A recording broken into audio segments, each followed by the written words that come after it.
Halo, selamat datang kembali di channel United Identity, channelnya fans Manchester United yang selalu berpikir logis dan sistematis.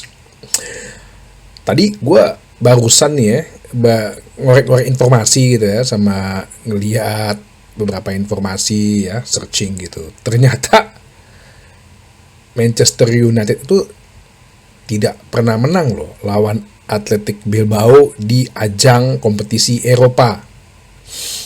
Terakhir itu kita berhadapan di musim 2011-2012 di ajang Europa League di babak perempat final, yang dimana di dua pertandingan kandang dan tandang Manchester United itu kalah dari Athletic Bilbao. Jadi Athletic Bilbao itu Atletik ya sebenarnya, nggak sebut Bilbao-nya. Atletik ini saat itu masih diperkuat Ander Herrera ya, mantan pemain Manchester United juga, masih muda, masih umur 23. Masih ada Llorente, Joaquin, terus pelatihnya si Marcelo Bielsa. Jadi di leg pertama, ini musim 2011-2012 kan kita belum ada Van Persie ya. Di leg pertama kita itu kalah 2-3. Golnya yang mencetak Manchester United itu si Wayne Rooney. Leg kedua kita kalah 1-2. Kalah 2-1 lah. Jadi total agregat ya 5-3 gitu, dan 3 golnya itu, dan 2-1-nya di kandang Bilbao, yang golnya juga Wayne Rooney gitu. Jadi kalau melihat pertandingan besok sih kayaknya ngeri juga ya, siapa sosok yang bisa kayak Wayne Rooney jadi pembeda gitu. Nggak tahu lah Pak Ahmad dia udah bisa main, cuman ya seperti yang gue bilang kan, kalau kita bisa ke semifinal itu menurut gue lawan yang sangat-sangat berat, karena udah pasti Athletic Bilbao nih. Kita lawan Olympique Lyon aja ngos-ngosan, gimana lawan Athletic Bilbao? Ya salah satu keuntungannya sih kita tandang dulu ya. Agak lucu juga sih, kita di ajang Liga Eropa ini dalam babak gugurnya kita selalu tandang dulu gitu ya. Tandang dulu. Lawan Real Sociedad tandang dulu, lawan Lyon tandang dulu, lawan Athletic Bilbao juga tandang dulu. Ya, cuman kalau ditanya, ya ini kan agak-agak sedikit cocok logi gitu ya, atau sedikit berteoritis gitu. Ya kalau mau UEFA mencari profit keuntungan sih, ya pasti sih mestinya Manchester United lebih menguntungkan sih kalau masuk final, karena di beberapa akun fanbase tuh udah mulai ngomel-ngomel. Jadi tiket nontonnya aja di sana itu hampir sama dengan tiket UCL ya. Lu bayangin kalau Manchester United yang lolos. Terus kan ini mainnya di kandang Athletic Bilbao ya, yang nama stadionnya Estadio de San Mames. Terus katanya tiket pesawatnya ke sana pun udah mulai mahal. Harga-harga hotelnya pun udah mulai mahal gitu. Ya kalau misalnya Athletic Bilbao yang lolos ke final kan tuan rumah, penonton pasti banyak kan tuan rumah. Ketersediaan hotel pasti nggak ada yang booking ya, orang lokal yang nonton. Pesawat juga nggak ada yang beli kan tiketnya ya. Cuman ini kan ya cocok logi teori ya. Apakah kita bisa sampai final? Semoga. Cuman sih pastinya kayaknya pertandingannya sih bisa jadi lebih berat daripada melawan Olympique Lyon. Kita tunggu aja. Tapi untuk saat ini kita akan menghadapi Bournemouth di hari Sabtu ya. Di hari Minggu jam 8 malam tandang ke kandang Bournemouth, yang dimana kita juga kalah di pertandingan pertama di kandang melawan Bournemouth. Kalau satu pertandingan keempatnya Ruben Amorim deh kalau nggak salah. Sesudah itu kita baru minggu depannya 2 Mei dini hari kita akan tandang ke kandang Athletic Club.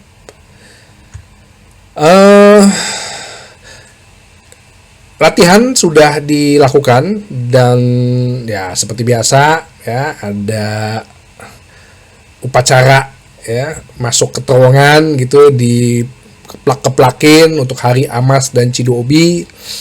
Tapi yang pastinya semua pemain yang fit ya berlatih.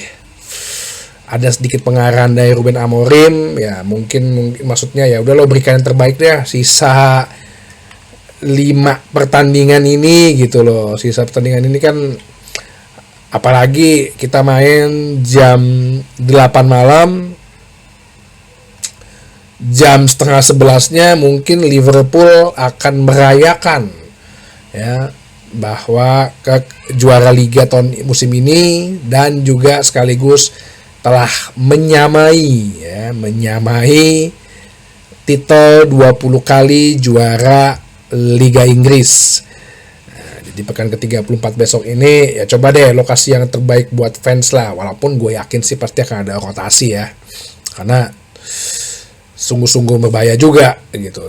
Bournemouth sendiri sih pastinya dia ini ya masih mengejar, mungkin bukan jatah Liga Champion, tapi mempertahankan di posisi 8 atau 7, karena Inggris sendiri punya 5 ya, spot 5 di Liga Champion, berarti 2-3-nya berarti dia bisa masuk ke Europa League maupun ke Conference League ya. Ini kan pertama buat mereka untuk bisa masuk ke kompetisi di Eropa.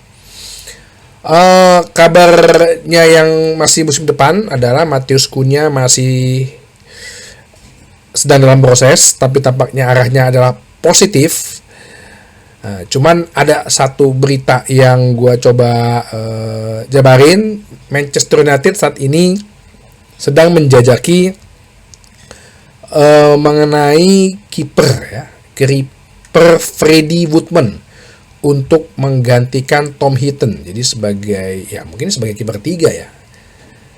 Jadi Freddie Woodman ini adalah kiper Preston North End.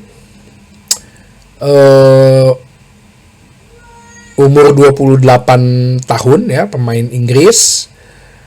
Saat ini dia bermain di Preston North End di divisi EPL Champion ya, divisi 1, tinggi 188.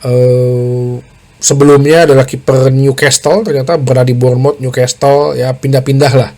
Tapi jadi kalau secara profil sih ini emang cocoknya emang kiper 3.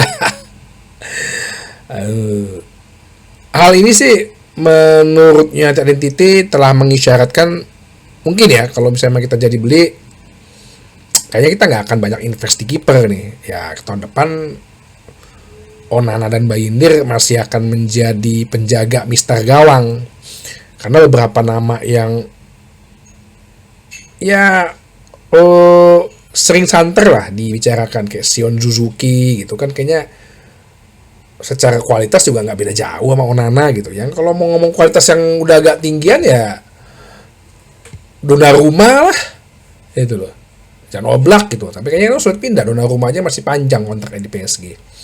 Sedangkan si Jan Oblak juga sepertinya masih bertahan di Atletico Madrid. Satu lagi mungkin ya Thibaut Courtois gitu. Sedangkan Diogo Costa yang pernah gue juga bahas, sepertinya akan berlabuh ke Manchester City untuk menggantikan Ederson. Nah, emang Pep suka nih kiper-kiper kayak gini nih, yang nggak begitu tinggi, gede, tapi handling bolanya bagus gitu kan. Karena bagi dia kan penguasaan bola adalah cara bertahan yang baik. Ya, si Frederick John Woodman ini mantan pemain tim England, umur 21. Ya, gue nggak bisa berbicara banyak harganya murah, 3,5 juta euro atau 2 juta pound, ya memang benar kualitas kiper ketiga, ya berarti kita tidak akan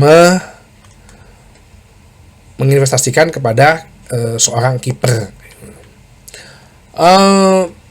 Berita lain mungkin yang bisa gue sampaikan di video ini, ada beberapa list nama ya yang sebenarnya yang ya ini sih sebetulnya menurut gue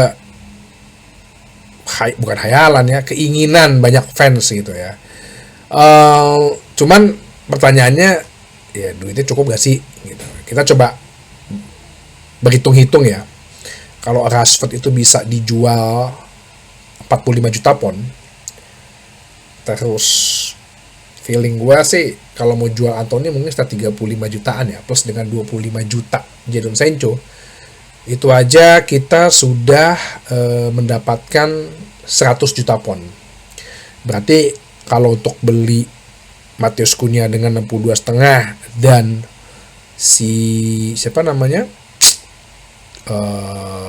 Liam Delap contoh 30 juta, itu sih sebenarnya udah menutupi dari penjualan 3 orang itu. Plus dengan tadi yang gue bilang, ada gap ruang kosong di keuangan Manchester United setelah kita selesai nih kontrak Eriksen, Lindelof, mungkin bisa jual Casemiro, mungkin juga dengan ya menjual Tara Malaysia, cuman menurut gue nggak gede lah. Nah, itu menjadikan kita punya yang namanya range keuangan yang bisa kita manfaatkan. Ya nama-nama seperti yang pernah gue bahas kayak Ederson-nya Atlanta, terus kemudian ya gue nggak sebut itu Osimhen ya, mungkin kita bisa menjual juga Rasmus Højlund ya, atau ya keputusannya mungkin setelah preseason akan dilihat nih sebenarnya lo masih bisa gue pergunakan nggak sih, atau ya lo butuh pengalaman aja, gue pinjemin dulu deh ke tempat lain gitu. Nah, ini yang nanti setelah preseason gue rasa. Jadi ya dua dengan mungkin satu kiper ini harusnya sih bisa diselesaikan di akhir musim ya. Semoga kita lihat aja apakah pembelian Manchester United sebelum akhir musim ini bisa sangat-sangat membantu. Tapi yang pasti sampai akhir musim ini tim behind the desk ya, tim belakang meja pada kerja lah, cari rekrutan, tim lapangan ya lo berikanlah yang terbaik, apalagi 5 pertandingan terakhir. Ya, sampai situ aja bahasan kali ini di channel United Identity, channelnya fans Manchester United yang selalu berpikir logis dan sistematis. Terima kasih.